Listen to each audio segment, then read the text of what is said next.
Hi hello viewers, నేను మీ MSR. ఈరోజు ప్రధాన పత్రికల్లోని ప్రధాన అంశాలు మీకోసం. తెలంగాణకు కృష్ణా నీళ్లు 30% చాలు, మాకు 70% నీళ్లు దక్కాల్సిందే. కేఆర్ఎంబీకి ఏపీ తాజా ప్రతిపాదన.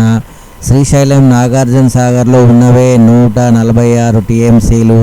ఎల్ నినో నేపథ్యంలో 115 తమకివ్వాలని ఏపీ లేక వారి తాగునీటి అవసరాలకే 47 టీఎంసీలు కావాలన్నట. తెలంగాణ మాత్రం సాగునీటి అవసరాలకు కేవలం 30 టీఎంసీలతోనే సరిపెట్టుకోవాలన్నట. కృష్ణా బోర్డు చెవుల్లో పూలు పెడుతున్న బాబు సర్కార్, గుడ్డిగా తలూపుతూ వంతపాడుతున్న రేవంత్ సర్కార్. 17న సమావేశం కానున్న కేఆర్ఎంబీ 3 మెన్ కమిటీ. వలస నేతల విలవిల, మింగలేక కక్కలేక సలసల, ఆత్మఘోష అంతర్మదనం. కాంగ్రెస్ మార్క్ గుణపాఠంతో రెంటికి చెడ్డ రేవడిల ఫిరాయింపుదారుల పరిస్థితి.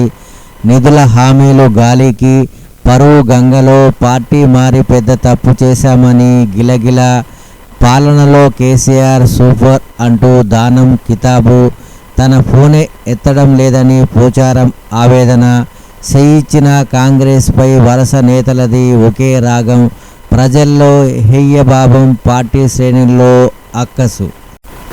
చివరి రోజు లోకసభలో మోడీ అమిత్ షా. పోరు గెలిచింది, చర్చ ఓడింది. గందరగోళం మధ్య ముగిసిన పార్లమెంట్. లోక్సభలో 19%, రాజ్యసభలో 39% ఉత్పాదకత. 12 బిల్లుల ఆమోదం. 7 బిల్లులు 36 నిమిషాల్లోనే క్లియర్. అమిత్ షా జవాబు కోసం విపక్షం పట్టు. చివరి రోజు అదే రగడ. చర్చ లేకుండానే బిల్లు ఆమోదం. మకర్ ద్వార్ వద్ద పోటాపోటీ నిరసనలు. రాహుల్ను టార్గెట్ చేసిన బీజేపీ. కోతి బొమ్మతో కాంగ్రెస్ కౌంటర్. పరస్పర ఆరోపణలతో దద్దరిల్లిన పార్లమెంట్ ప్రాంగణం. అమిత్ షా సమాధానం లేకుండానే ముగిసిన సభ.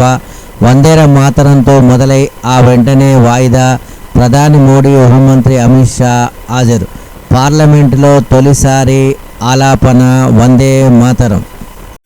మీ భూమి మీకే ఇప్పిస్తా, నాదే పూచి, నిషేధిత జాబితా క్లియర్ చేయిస్తా. కూకట్పల్లి ఇందిరమ్మ టవర్ల భూమి పూజలో సీఎం రేవంత్ రెడ్డి ప్రకటన.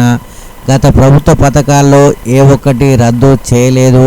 గతంలో పేదలకు దొడ్డు బియ్యం ఇచ్చారు, ఇప్పుడు అందరికీ సన్న బియ్యం ఇస్తున్నాము.